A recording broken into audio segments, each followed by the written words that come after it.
menjelaskan pengertian pernikahan dan hukum pernikahan. Saya Sinta Purnama akan menjelaskan hukum pernikahan. Saya Hairunisa akan menjelaskan macam-macam pernikahan yaitu nikah siri. Saya Yulisana Fajar akan menjelaskan macam-macam pernikahan yaitu pernikahan muhalil. Saya Anissa Pujati akan memaparkan kesimpulan. Ada dua pengertian pernikahan yaitu menurut bahasa dan menurut istilah. Menurut bahasa yaitu mengumpulkan, menggabungkan, atau menjodohkan. Menurut istilah yaitu akad yang menghalalkan pergaulan laki-laki dan perempuan yang bukan mahramnya yang menimbulkan hak dan kewajiban masing-masing. Hukum pernikahan ada 5 menurut para ulama. Hukum nikah yang pertama adalah wajib. Kewajiban nikah diperuntukkan bagi orang yang memiliki kemampuan untuk menikah dan punya keinginan kuat untuk menyalurkan gairah seksualnya sehingga dikhawatirkan akan terjerumus ke dalam kemaksiatan. Kemampuan menikah maksudnya mampu untuk memberikan nafkah yang terdiri dari mahar, sandang, pangan, dan papan. Jika seseorang berada pada posisi ini, maka ia wajib menikah untuk menghindari hal-hal yang tidak diinginkan. Hukum nikah yang kedua adalah kesunahan nikah untuk diperuntukkan bagi orang yang memiliki kemampuan untuk menikah, mau dan punya keinginan untuk menyalurkan gairah seksualitas, namun tidak sampai pada taraf dikhawatirkan akan terjatuh ke dalam kemaksiatan. Jika seseorang berada pada posisi ini, maka ia disunahkan untuk segera menikah. Hukum nikah yang ketiga adalah mubah. Hukum ini berlaku bagi orang yang berkeinginan untuk menyalurkan gairah seksualitas namun tidak memiliki kemampuan untuk menafkahi. Orang yang berada pada posisi ini sebaiknya menunda keinginan menikah hingga ia mampu. Adapun gairah seksualitasnya bisa dikurangi dengan berpuasa atau berolahraga dengan rutin. Hukum menikah yang keempat adalah makruh. Hukum ini berlaku bagi orang yang memang tidak menginginkan nikah, entah karena perwatakannya demikian ataupun karena suatu penyakit. Pada saat yang sama, ia juga tidak memiliki kemampuan untuk menafkahi istri dan keluarganya. Jika dipaksakan menikah, dikhawatirkan ia tidak dapat menunaikan hak dan kewajibannya dalam pernikahan atau bahkan malah dapat merugikan pasangannya, baik secara langsung maupun tidak langsung. Hukum menikah yang kelima adalah haram. Keharaman nikah berlaku bagi orang yang menikah dengan tujuan menyakiti atau tujuan-tujuan lain yang melanggar ketentuan agama. Misalnya, jika ada orang yang berkeinginan kuat atau berniat untuk menyakiti dan menyiksa pasangan dalam pernikahan, maka ia diharamkan untuk menikah. Macam-macam pernikahan. Yang pertama ada nikah siri. Nikah siri bisa diartikan sebagai bentuk pernikahan yang dilakukan berdasarkan hukum agama, tetapi tidak diumumkan kepada halayak serta tidak tercatat resmi di kantor urusan agama dan kantor catatan sipil. Dengan kata lain, nikah siri adalah pernikahan yang sah secara agama, namun tidak sah di mata hukum. Di kalangan ulama sendiri, hukum mengenai nikah siri masih ada pro dan kontra. Sebagian berpendapat bahwa nikah siri tidak dilarang dan boleh saja dilakukan asal dengan maksud tertentu serta mematuhi syarat dan rukun menikah dalam Islam.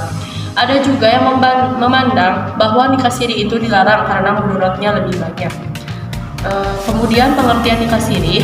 Nikah siri merupakan nikah yang tidak dicatatkan di pemerintah. Dalam hal ini kantor urusan agama atau KUA, sehingga tidak mempunyai kekuatan hukum terlebih pada ibu dan anaknya. Pernikahan siri atau pernikahan pencatatan hukum dinyatakan sebagai pelanggar hukum. Sebab hal ini dapat melanggar Undang-Undang Nomor 22 Tahun 1946 yang menyatakan bahwa setiap pernikahan harus diawasi oleh pegawai pencatat pernikahan dan itu disertai sanksi berupa denda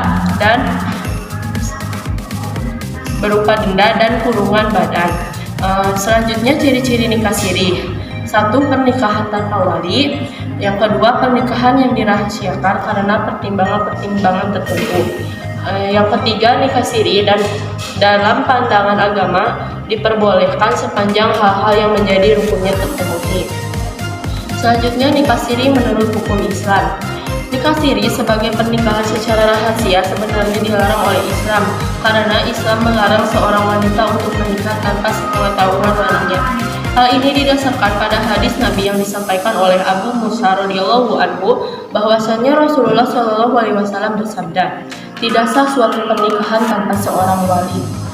Hadis tersebut diperkuat dengan hadis lain yang diriwayatkan oleh Aisyah radhiyallahu anha bahwasanya Rasulullah Shallallahu alaihi wasallam bersabda, "Wanita manapun yang menikah tanpa mendapat izin walinya, maka pernikahannya batil." Jadi, dapat disimpulkan bahwa pernikahan tanpa wali adalah pernikahan yang bersifat batil. Pernikahan siri termasuk perbuatan maksiat kepada Allah Subhanahu wa taala dan berhak mendapat sanksi di dunia. Hanya saja belum ada ketentuan syariat yang jelas tentang bentuk dan kadar sanksi bagi orang-orang yang terlibat dalam pernikahan tanpa wali. Oleh sebab itu, kasus pernikahan tanpa wali dan pelakunya boleh dihukum. Seorang hakim boleh menetapkan sanksi denda, pengasingan dan lain sebagainya kepada pelaku pernikahan tanpa wali. Macam-macam pernikahan yang kedua yaitu nikah muhalil. Sebagaimana diketahui, perempuan yang telah ditalak tidak boleh dirujuk oleh suami yang menceraikannya kecuali setelah dinikahi oleh laki-laki lain. Berdasarkan firman Allah Subhanahu wa taala yang berbunyi, kemudian jika si suami menceraikannya, maka perempuan itu tidak lagi halal baginya hingga ia menikah dengan laki-laki lain. Nah, laki-laki lain tersebut yaitu disebut dengan muhalil. Dengan kata lain, muhalil adalah laki-laki yang menikahi perempuan yang telah ditalak dengan tujuan menghalalkan suami pertama untuk menikah kembali dengan perempuan tersebut. Pernikahan muhalil yang singkat dan sementara bukan disyaratkan harus dicerai setelah si perempuan dicampuri. Inilah yang dipermasalahkan, sebab termasuk ke dalam kecaman Rasulullah Shallallahu alaihi wasallam dalam salah satu hadisnya yang berbunyi yaitu Rasulullah Shallallahu alaihi wasallam telah melaknat muhalil dan muhalalah. Hadis riwayat Ibnu Majah. Karenanya, supaya pernikahan muhalil ini sah, para ulama telah merinci syarat dan ketentuannya. Antara lain yaitu ada 5 syarat yang dikemukakan oleh para ulama Syafi'iyah. Yang pertama yaitu sang suami sudah habis masa iddahnya darinya.